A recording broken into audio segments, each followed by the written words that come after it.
Hello, I'm Paul Michelman, Director of Content for Harvard Business Digital, and our guest today is John Boudreau, Professor at USC's Marshall School of Business and co-author of Beyond HR, The New Science of Human Capital. John, thanks for joining the program. It's a pleasure, Paul.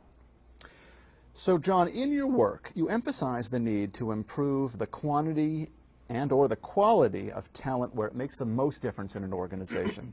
So implied here, it seems, is a two-step process. First, you need to determine where talent has the biggest impact. And second, you need to figure out how to improve the quantity or the quality of that talent. So first things first, how do we determine where changes in talent practices in the organization would potentially have the biggest effect? Well, that's a big question. Obviously, there's a great deal of analysis that goes on to connect business processes or strategy to talent. What we describe in the book and what we've found is that it's very helpful to break it down into its components.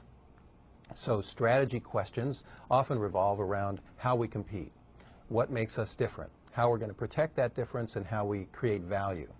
With that in place, we can begin to drop down and think about processes, resources, and other supporting elements.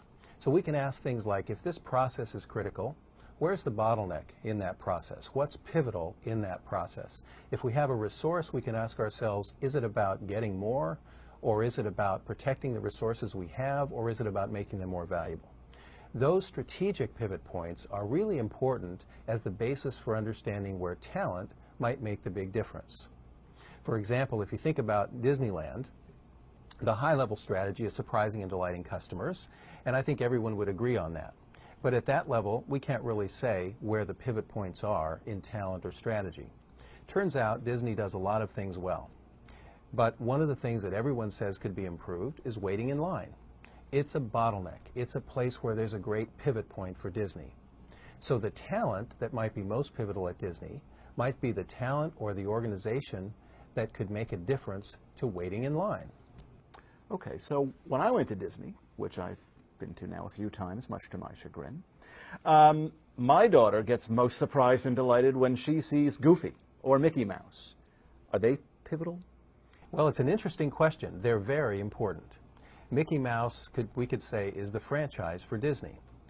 But for a strategic leader, a manager of the park or a senior leader, a better question is what's pivotal. So the real question is interesting. How much difference would we make improving the performance of Mickey Mouse versus improving the performance of some other talent pool that might be more pivotal? Okay.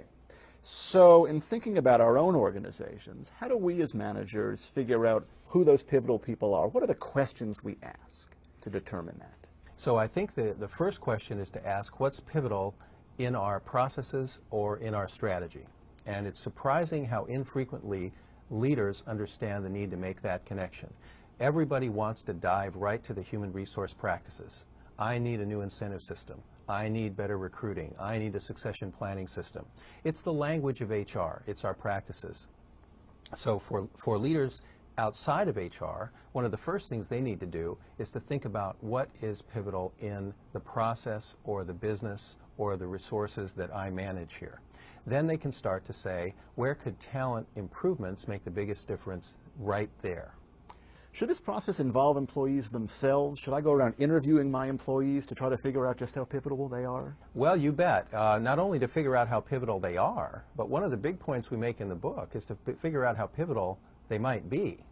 Employees see lots of places they can be pivotal that leaders, even managers close to those employees, might not see. One of the great things about the human resource field is we've developed some pretty sophisticated control systems, things like job descriptions, etc. Increasingly, in fast-changing organizations with global competition, as strategies change, the nature of the pivotal elements of the job change. And when that happens, it's often employees that have insights into how they could be more pivotal to the organization.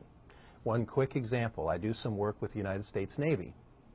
The head of HR for the Navy talks about when ensigns become essential. Now, the Navy has been very good for decades at warfighting, and they know everything about how to take 18-year-olds and help them to move planes around a carrier deck, how to help them to use their weapons in a warfighting situation. But the head of HR has talked to these folks and said an ensign increasingly becomes essential when they're on the streets of Baghdad or Afghanistan, when they're interacting with a local population or coalition forces, and when they're on camera with CNN. The question for the Navy is, how much of that stuff is in our job description for this individual? They know a lot about warfighting. It continues to be fundamentally important, but pivotalness is shifting toward hearts and minds and toward what we might call ambassadorship on the street, even for someone like an ensign. Okay. So let's say, for the sake of our discussion, that we've achieved point A, which is to determine who are those pivotal people. How now do we develop them? What steps should we be taking? Do they get special treatment? I think they do, and it's interesting. You want to focus your treatment on what's pivotal now. So indeed, when you look at, let's say, a sweeper at Disney, cleaning is really, really important. But cleaning is also something that's pretty well engineered and worked out at Disney. It's fundamentally critical, but the difference between worst cleaning and best cleaning at Disney may not be very big. So you may not need a lot of performance incentives, for example, about cleaning. On the other hand, answering a customer's question properly, helping a family find a shady spot to watch the parade at just the right moment, those are things that happen on the fly. In those areas, sweepers may vary a lot in terms of their performance. So yes, we want to aim our investments at the pivot points. That means we probably do things differently for sweepers than we do for Mickey Mouse. And it probably means that we aim our performance incentives and our performance management to those places where performance really makes a difference, and not just do it everywhere for everyone. Okay. So how do we continue to shepherd the development of our pivotal players, of our pivotal people, our sweepers, without inhibiting their development, without forcing them to stay in a role that they might want to grow out of? Say I'm a sweeper, but I want to play Mickey Mouse. Yeah. Well, it's a great question, and I think at some point, clarity about what's pivotal and what's important and what's high valued is very helpful in those discussions. It's an interesting paradox.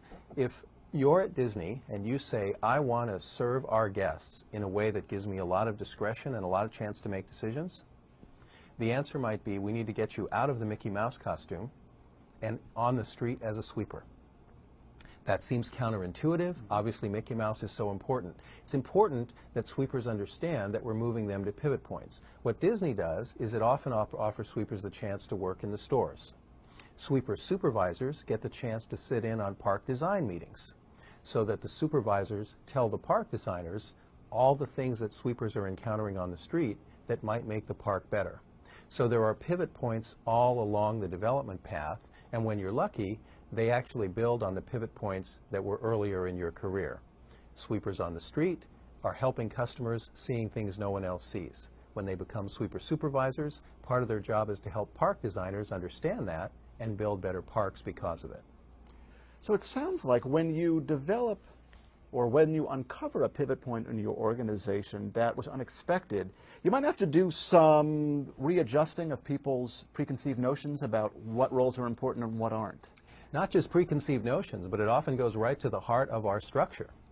So if you're an organization that's traditionally defining sweeper jobs as more custodial, and you look at the difference between how you might pay or develop or train Mickey Mouse as opposed to sweepers, and you're missing this hidden pivotalness, well, it's a very big change in virtually everything you do about sweepers, from their job description to the way they're recruited, to the way they're selected, to the way they're appraised and rewarded.